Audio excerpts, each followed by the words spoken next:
Good morning students. आज की इस क्लास में हम प्लांट फिजियोलॉजी विषय का टॉपिक फोटोसिंथेसिस को हम कंटिन्यू करेंगे। फोटोसिंथेसिस टॉपिक को हम पीछे की क्लासेस में पढ़ते हुए आ रहे हैं और हमने पढ़ लिया है कि फोटोसिंथेसिस के दौरान दो रिएक्शन होती है, लाइट रिएक्शन और डार्क रिएक्शन। और लाइट रिएक्शन के दौरान हमने एमर्सन इफेक्ट को लास्ट क्लास में हमने पढ़ा था।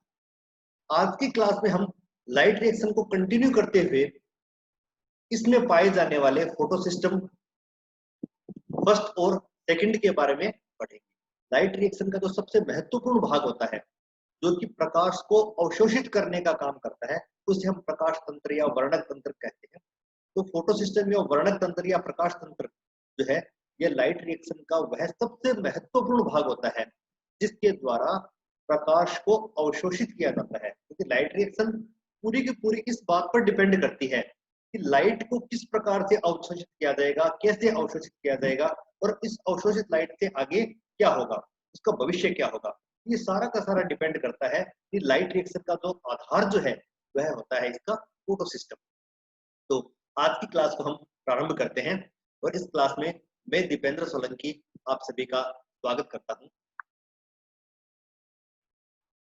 फोटो सिस्टम जो है, इसे आप प्रकाश तंत्र या पिगमेंट सिस्टम या वर्णक तंत्र भी आप इसे कह सकते हो। और इसके अंदर इसका निर्माण जो होता है फोटोसिंथेटिक यूनिट से होता है, जिसे आप एंटीना कॉम्प्लेक्स और फोटोकेमिकल रिएक्शन सेंटर कहते हैं। तो दो तरह के मॉलिक्यूल से अभी डायग्राम हम देखेंगे, उसमें आपको समझ में आ जाएगा कि यहाँ पर एंटीना कॉम्प्लेक्स और रिएक्शन सेंटर पाया जाता है।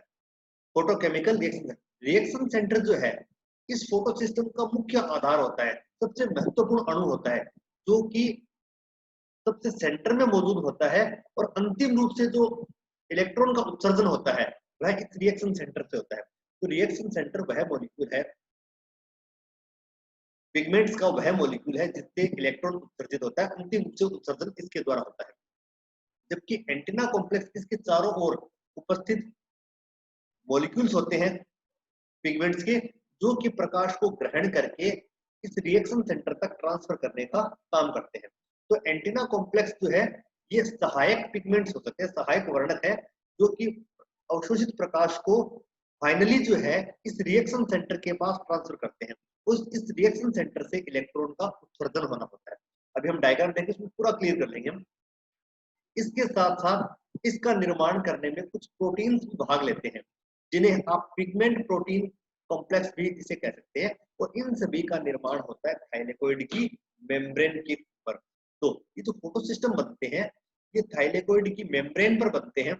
कुछ प्रोटीन्स इसमें भाग लेते हैं और ये जो प्रोटीन्स के भाग लेने के पश्चात जो पिगमेंट्स के अणु होते हैं, ये पिगमेंट्स के अणु कुछ पिगमेंट्स के अणु रिएक्शन सेंटर बनाते हैं और बाकी जो है ये एंटीना कॉम्प्लेक्स का निर्माण करते हैं और पूरा का पूरा जो सिस्टम बनता है इसे आप पिगमेंट सिस्टम या फोटो सिस्टम।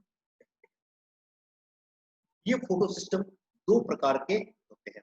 एमर्सन प्रभाव से हमें पता लगा कि फोटो सिस्टम जो है ये दो प्रकार के होते हैं, जो कि अलग अलग तरह पर एक्टिव होते हैं। तो सबसे पहले बात करते हैं फोटो सिस्टम फर्स्ट या पीएस फर्स्ट।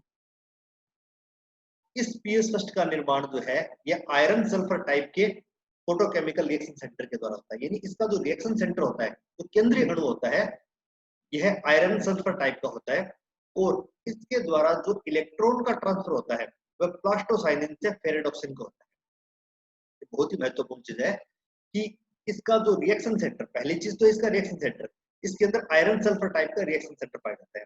दूसरा, ये जो इलेक्ट्रॉन ट्रांसफर को मीडिएट करते हैं यह प्लास्टोसाइनिन से फेरेडॉक्सिन को होता है और इसे हम P700 के नाम से जानते हैं। P700 इसलिए क्योंकि ये 700 नैनोमीटर के प्रकाश को जो सबसे इफेक्टिवली इसे अब्सॉर्ब करने को काम करते हैं। यानी इसका जो एक्शन स्पेक्ट्रा होता है जिस पर ये सक्रिय रूप से काम करते हैं वो 700 नैनोमीटर का प्रकाश या 700 नैनोमीटर वेवलेंथ का प्रकाश होता है। इसीलिए हम इसे P700 भी इसे कहते हैं। और इसके साथ साथ ये जो रिएक्शन सेंटर हो गया P700, ये तो रिएक्शन सेंटर है। इसके साथ जो एंटीना कॉम्प्लेक्स जुड़ा होता है, जो सहायक वर्णक से बना हुआ जो एंटीना कॉम्प्लेक्स है, ये LHC फर्स्ट कहलाता है, ये light harvesting system, light harvesting complex first कहलाता है। लाइट हार्वेस्टिंग कॉम्प्लेक्स का मतलब होता है कि लाइट को हार्वेस्ट करने वाला, हार्वेस्ट को मतलब संग्रहित करने वाला, इकट्ठा करने वाला कॉम्प्लेक्स। ये जो है विभिन्न प्रकार के पिगमेंट से बना हुआ लाइट हार्वेस्टिंग कॉम्प्लेक्स फर्स्ट या LHC फर्स्ट पाया जाता है, जिसके द्वारा एंटीना कॉम्प्लेक्स बनता है और 700 नैनोमीटर की वेवलेंथ की लाइट को ये सर्वाधिक सक्रिय रूप से अवशोषित करते हैं। तो सक्रिय रूप से इस पर सक्रिय होते हैं ये, तो ये इसका एक्शन स्पेक्ट्रा जो है 700 नैनोमीटर वेवलेंथ का होता है, इसीलिए इसके रिएक्शन सेंटर को हम P700 भी कहते हैं। और ये इलेक्ट्रॉन ट्रांसफर को ये प्लास्टोसाइनिन से फेरोडॉक्सिन तक करते हैं और फेरस सल्फर या आयरन सल्फर टाइप का इसका रिएक्शन सेंटर यहाँ पर पाया जाता है। दूसरे प्रकार के जो फोटो सिस्टम है PS सेकेंड, यहाँ पर जो रिएक्शन सेंटर होता है यह थियोफाइटिन क्विनोन प्रकार का रिएक्शन सेंटर पाया जाता है। थियोफाइटिन क्विनोन प्रकार का रिएक्शन सेंटर यहाँ पर पाया जाता है। तो यानी रिएक्शन सेंटर में भी यहाँ पर डिफरेंस है। लाइट हार्वेस्टिंग सिस्टम सेकंड प्रकार का यहाँ पर पाया जाता है और इनका जो एक्शन स्पेक्ट्रा जो होता है वह 680 नैनोमीटर का एक्शन स्पेक्ट्रा होता है। इस लाइट के ऊपर ये सर्वाधिक रूप से सक्रिय होते हैं और अपने इफेक्टिवली वर्क करते हैं, इसीलिए इसके रिएक्शन सेंटर को P680 कहते हैं। तो इस प्रकार इनके साथ, दोनों के साथ विभिन्न पिगमेंट्स के अलावा बहुत सारे प्रोटीन भी इनसे जुड़े हुए होते हैं। जैसा कि हमने एमर्सन इफेक्ट में पढ़ा था, एमर्सन इफेक्ट में हमने पढ़ा था कि 680 नैनोमीटर रेड लाइट होती है, 680 नैनोमीटर की रेड लाइट के ऊपर ये जो है फोटोसिंथेसिस की रेट बहुत ज्यादा होती है। जबकि 700 नैनोमीटर पर हमने पढ़ा था, इस 700 नैनोमीटर पर जो है फोटोसिंथेसिस की रेट अचानक से गिर जाती है। अगर अकेले 700 नैनोमीटर लाइट दी जाती है, फोटोसिंथेसिस की रेट अचानक से गिर जाती है।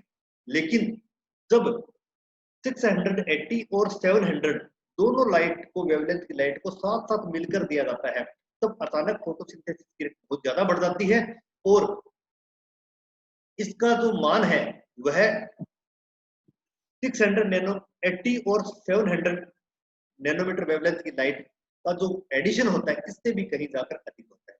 तो यहाँ पर ये दोनों फोटो सिस्टम यह बताते हैं, ये फोटो सिस्टम सेकंड जो है 680 वेवलेंथ की लाइट पर एक्टिव होता है, जबकि 700 वाला ये जो है 700 नैनोमीटर की लाइट पर एक्टिव होता है। यहाँ पर मैं आपको एक डायग्राम दिखाना चाहूंगा। यहाँ पर देखिएगा इस डायग्राम में कि ये जो 680 नैनोमीटर की लाइट के ऊपर ये रेट ऑफ फोटोसिंथेसिस थी, ये 700 पर रेट ऑफ फोटोसिंथेसिस थी, जो कि अपेक्षाकृत रूप से बहुत कम है। यानी यह है PS सेकंड। अगर यह लाइट मिली थी तो PS सेकंड एक्टिव हुआ था, यह लाइट मिलती है तो खाली PS फर्स्ट एक्टिव होता है। लेकिन जब इन दोनों वेवलेंथ की लाइट को मिलाकर जब दिया जाता है तो PS फर्स्ट और PS सेकंड दोनों एक साथ एक्टिव हो जाते हैं और इसीलिए रेट ऑफ फोटोसिंथेसिस जो है इन दोनों के योग से भी कहीं अधिक हो जाती है। क्योंकि जब दोनों फोटो सिस्टम एक्टिव हो जाएंगे तो दोनों मिलकर जब काम करेंगे तो यह बहुत ही इफेक्टिवली काम करते हैं और फोटोसिंथेसिस रेट बहुत ज्यादा बढ़ जाती है। तो इस प्रकार एमर्सन ने सबसे पहले बताया था कि इस वेवलेंथ की लाइट का के बारे में बताया था और यहीं से कंसेप्ट निकल के आया था कि दो फोटो सिस्टम होते हैं, एक 680 नैनोमीटर पर काम करता है, दूसरा 700 नैनोमीटर पर काम करता है। लेकिन जब अलग अलग जब लाइट दी जाती है तब इनके द्वारा फोटोसिंथेसिस की रेट जो है अपेक्षाकृत रूप से कम होती है। अगर इन दोनों को संयुक्त रूप से दिया जाए तो फोटोसिंथेसिस की रेट, चूंकि दोनों फोटो सिस्टम एक्टिव हो गए, इसलिए बहुत तेजी से बढ़ जाती है। हालांकि इसका कारण जो है अभी हम और आगे देखने का प्रयास करेंगे आगे की क्लास में। अब चलते हैं इस फोटो सिस्टम के स्ट्रक्चर के ऊपर कि फोटो सिस्टम की स्ट्रक्चर जो है किस प्रकार से होती है। सर्वप्रथम बात करते हैं फोटो सिस्टम फर्स्ट के स्ट्रक्चर के ऊपर। ये यहाँ पर इसका रिएक्शन सेंटर है जो येलो कलर से जो है आपको दिखाई दे रहा है, जिसे आप P700 कहते हैं, ये इसका रिएक्शन सेंटर है। जैसा कि हमने बात की थी कि आयरन सल्फर टाइप का रिएक्शन सेंटर पाया जाता है, यह क्लोरोफिल के अणु से बना हुआ रिएक्शन सेंटर है। इसके चारों ओर विभिन्न पिगमेंट्स जो है ये उपस्थित होते हैं जो कि एंटीना कॉम्प्लेक्स का निर्माण करते हैं और इस रिएक्शन सेंटर को चारों तरफ से घेरे हुए होते हैं। तो एंटीना कॉम्प्लेक्स जो है ये सारा का सारा रिएक्शन सेंटर को चारों तरफ से घेरे हुए होते हैं और वे भी पिगमेंट से मिलकर बने हुए होते हैं। अब जब सूर्य से ऊर्जा प्राप्त होती है, फोटोन के रूप में एनर्जी प्राप्त होती है, तो ये सर्वप्रथम जो है ये एंटीना कॉम्प्लेक्स के द्वारा ग्रहण की जाती है। तो फोटोन से जो एनर्जी आएगी यह एंटीना कॉम्प्लेक्स के द्वारा ग्रहण की जाएगी। यहाँ पर इसने ग्रहण कर ली, ये इसने ग्रहण कर लिया। अब इस एनर्जी को ये दूसरे पिगमेंट को, दूसरे एंटीना कॉम्प्लेक्स के मॉलिक्यूल्स को ट्रांसफर करते रहते हैं और फाइनली यह जो है जब उपयुक्त वेवलेंथ में कन्वर्ट हो जाती है तब यह रिएक्शन सेंटर के पास पहुंचती है। तो ये अब्जॉर्ब लाइट जो है डायरेक्ट सामान्यतया रिएक्शन सेंटर तक नहीं पहुंचती है। यह लाइट जो है यह एंटीना कॉम्प्लेक्स के द्वारा अवशोषित की जाती है और यहाँ से ये जो है विभिन्न एंटीना कॉम्प्लेक्स से होते हुए फाइनली रिएक्शन सेंटर तक पहुंचती है। और जब रिएक्शन सेंटर तक लाइट पहुंच जाती है तो P700 रिएक्शन सेंटर जो एक्टिवेट हो जाता है और इससे इलेक्ट्रॉन जो है ये एक्साइटेड स्टेट में चले जाते हैं। और इलेक्ट्रॉन जब एक्साइटेड स्टेट में जाते हैं तो फाइनली एनर्जी का लेवल इतना अधिक होता है कि इलेक्ट्रॉन जो है इस क्लोरोफिल के अणु से रिएक्शन सेंटर से जो है बाहर उत्सर्जित हो जाते हैं। तो इलेक्ट्रॉन जो उत्सर्जित हो जाते हैं तो ये जो उत्सर्जित इलेक्ट्रॉन है ये एक प्राइमरी एक्सेप्टर के द्वारा एक्सेप्ट किए जाते हैं और यहाँ से यह फेराडोक्सिन को ट्रांसफर कर दिए जाते हैं। तो फोटो सिस्टम के अंदर फर्स्ट के अंदर क्या होता है कि सामान्यतया 700 नैनोमीटर की लाइट को के ऊपर अब्जॉर्प्शन स्पेक्ट्रा जो है इस पर सक्रिय रूप से काम करते हैं। यह लाइट जब सूर्य से अवशोषित की जाती है तब यह विभिन्न एंटीना कॉम्प्लेक्स से होते हुए रिएक्शन सेंटर तक पहुंचती है और रिएक्शन सेंटर एक्टिवेट होकर अपने इलेक्ट्रॉन्स को बाहर उत्सर्जित करता है। तो फोटो सिस्टम से इलेक्ट्रॉन जो है बाहर उत्सर्जित हो जाते हैं और इसे प्राइमरी एक्सेप्टर जो है एक्सेप्ट करते हैं और फाइनली यह फेराडोक्सिन को ट्रांसफर हो जाता है। और एक एंजाइम काम करता है NADP रिडक्टेज। इस एंजाइम के द्वारा NADP जो है यह H आयन से मिलकर NADPH का निर्माण करता है। तो यहाँ से जो उत्सर्जित इलेक्ट्रॉन है ये भाग लेते हैं NADPH के संश्लेषण में भाग लेते हैं। तो फोटो सिस्टम फर्स्ट का काम होता है कि फोटो सिस्टम फर्स्ट से उत्सर्जित इलेक्ट्रॉन जो है ये भाग ले लेते हैं NADPH के संश्लेषण में। अब यहाँ पर बात आती है कि इस रिएक्शन सेंटर से तो इलेक्ट्रॉन उत्सर्जित हो गए, अब यहाँ पर इलेक्ट्रॉन की कमी होगी तो इस इलेक्ट्रॉन की कमी को कौन पूरा करेगा? यह इलेक्ट्रॉन की कमी को पूरा किया जाता है फोटो सिस्टम सेकंड के द्वारा। ये फोटो सिस्टम फर्स्ट जो है फोटो सिस्टम सेकंड से जुड़ा होता है। तो फोटो सिस्टम सेकंड से इलेक्ट्रॉन जो उत्सर्जित होते हैं वो ग्रहण किए जाते हैं फोटो सिस्टम फर्स्ट के द्वारा। यानी फोटो सिस्टम फर्स्ट जो है अपने इलेक्ट्रॉन की जो पूर्ति जो है तो कमी होगी तो उसकी पूर्ति करता है, फोटो सिस्टम सेकंड से करता है। तो इस प्रकार फोटो सिस्टम फर्स्ट से सेकंड से जुड़ा हुआ भी होता है। यहाँ पर ये स्ट्रक्चर है फोटो सिस्टम सेकंड की।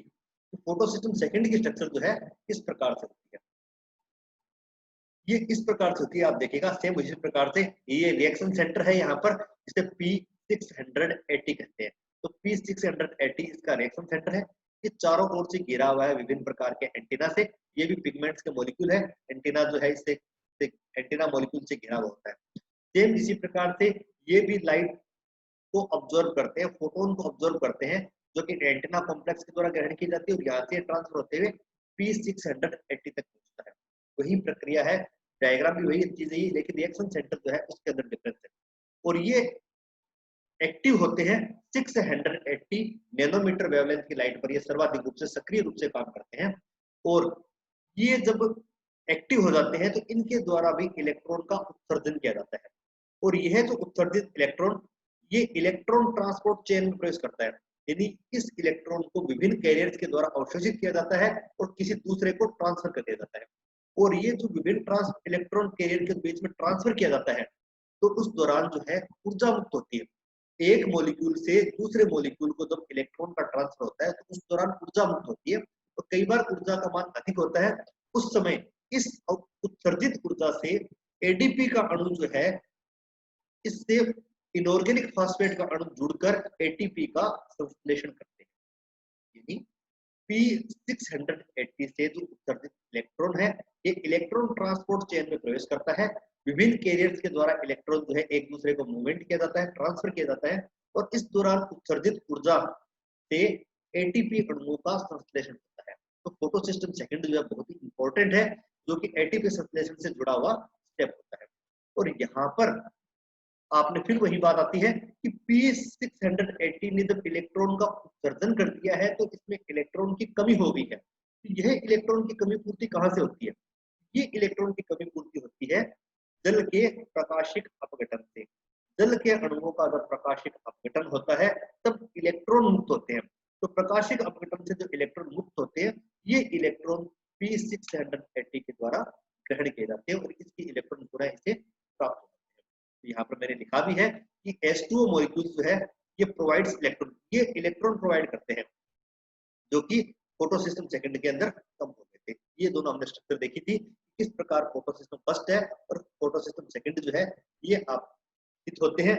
यहाँ पर इन दोनों को जोड़ने का काम किया जाता है कि फोटो सिस्टम सेकंड से जो इलेक्ट्रॉन चला है, ये इलेक्ट्रॉन जो उत्सर्जित हुआ है, ये फाइनली किसके द्वारा ग्रहण किया जाएगा?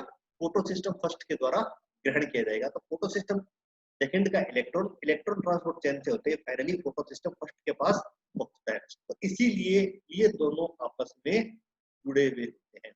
लेकिन यहाँ पर जो इंपॉर्टेंट चीज है कि फोटो सिस्टम फर्स्ट तभी सक्रिय रूप से काम कर पाएगा जब फोटो सिस्टम सेकंड जो है चल रहा है, क्योंकि फोटो सिस्टम फर्स्ट के पास इलेक्ट्रॉन हमेशा फोटो सिस्टम सेकंड से ही आएगा। और इसीलिए रेड ड्रॉप इफेक्ट होता है कि अगर 700 नैनोमीटर की लाइट मिलेगी तो केवल और केवल फोटो सिस्टम फर्स्ट सक्रिय होगा, लेकिन उस कंडीशन में इसे चूंकि इलेक्ट्रॉन नहीं मिल पाएगा, फोटो सिस्टम सेकंड चूंकि एक्टिवेट नहीं है, तो फोटो सिस्टम सेकंड एक्टिवेट नहीं होने की वजह से इसे फोटो सिस्टम फर्स्ट को इलेक्ट्रॉन नहीं मिल पाता है और रेड ड्रॉप इफेक्ट हमें देखने को मिलता है।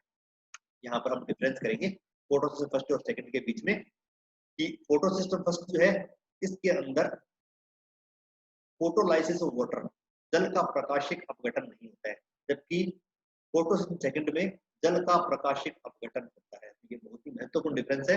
जल का प्रकाशिक अपघटन जो है फोटो सिस्टम सेकंड के द्वारा होता है, क्योंकि जल के प्रकाशिक अपघटन से जो इलेक्ट्रॉन निकलते हैं, इन्हीं इलेक्ट्रॉन के द्वारा फोटो सिस्टम सेकंड की पूर्ति की जाती है। फोटो सिस्टम फर्स्ट का रिएक्शन सेंटर P700 होता है, जबकि सेकंड का रिएक्शन सेंटर P680 होता है। फर्स्ट के अंदर क्लोरोफिल ए अधिक मात्रा में पाया जाता है बी की तुलना में, जबकि सेकंड में बी अधिक पाया जाता है।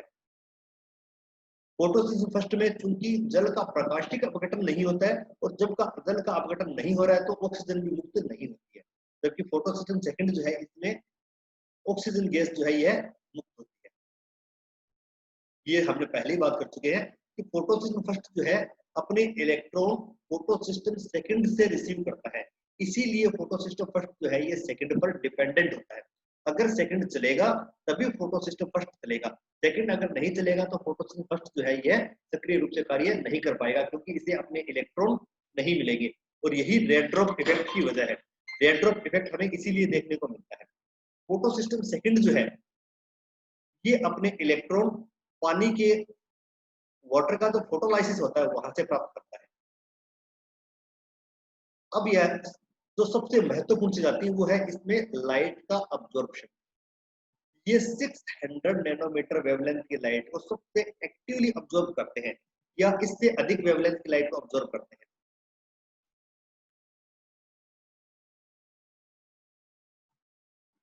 और ये जो अब्जॉर्ब करेंगे ये 680 से अधिक वाली को अब्जॉर्ब करते हैं। यहाँ पर जो रिएक्शन होता है इस रिएक्शन के दौरान NADPH का फॉर्मेशन होता है, जबकि इस रिएक्शन में NADPH नहीं बनता, जबकि ATP का संश्लेषण होता है। इसके इस पॉइंट को आप आगे की क्लासेस में समझोगे, लेकिन फिर भी यहाँ पर आप डिफरेंस के लिए हम पढ़ लेते हैं। फोटोसिस्टम फर्स्ट जो है ये साइक्लिक और नॉन साइक्लिक दोनों प्रकार के फोटोफॉस्फोराइलेशन भाग लेता है, जबकि ये केवल नॉन साइक्लिक में भाग लेता है। ये एक बार यही छोड़ दीजिए, ये हम आगे की क्लास पढ़ेंगे। नेक्स्ट क्लास हमारी इस फोटोफॉस्फोराइलेशन पर ही है, यहाँ पर हम इसे क्लियर कर लेंगे। इसका जो कोर कॉम्प्लेक्स है ये प्रोटीन के छोटे छोटे अणुओं से बना होता है, जबकि यहाँ पर जो है सिर्फ 25 से लेकर 30 तक सब यूनिट जो है ये मिलकर इसका निर्माण करती है। ये थाइलेकोइड के आउटर सरफेस पर पाए जाते हैं, जबकि फोटोसिस्टम सेकंड जो है थाइलेकोइड की इनर सरफेस पर पाए जाते हैं। तो जैसा कि आप पता है किसी भी मेम्ब्रेन की दो सरफेस होती है, एक आउटर होती है और दूसरी इनर सरफेस होती है। तो फर्स्ट जो है ये आउटर सरफेस पर होते हैं, जबकि सेकंड जो है ये इनर सरफेस पर पाए जाते हैं। पीएस फर्स्ट में जो हमने बताया था आयरन सल्फर टाइप का रिएक्शन सेंटर पाया जाता है, जबकि इसके अंदर फियोफाइटिन क्विनोन प्रकार का रिएक्शन सेंटर पाया जाता है। और इसका सबसे महत्वपूर्ण कार्य NADPH का संश्लेषण है, जबकि इसका महत्वपूर्ण कार्य है जल का प्रकाशिक अपघटन और ATP का संश्लेषण। इसका महत्वपूर्ण कार्य है। सभी को धन्यवाद। आज की क्लास में हमने फोटो सिस्टम को पूरा किया है और इसी से जुड़ा हुआ लाइट रिएक्शन आगे हम कंप्लीट करेंगे। और लाइट रिएक्शन के अंदर फोटोफॉस्फोराइलेशन यानी ATP का संश्लेषण है प्रकाश की उपस्थिति में, उसे हम अगली क्लास में पढ़ेंगे। सभी को बहुत बहुत धन्यवाद। ऑनलाइन क्लासेस में जुड़े रहें।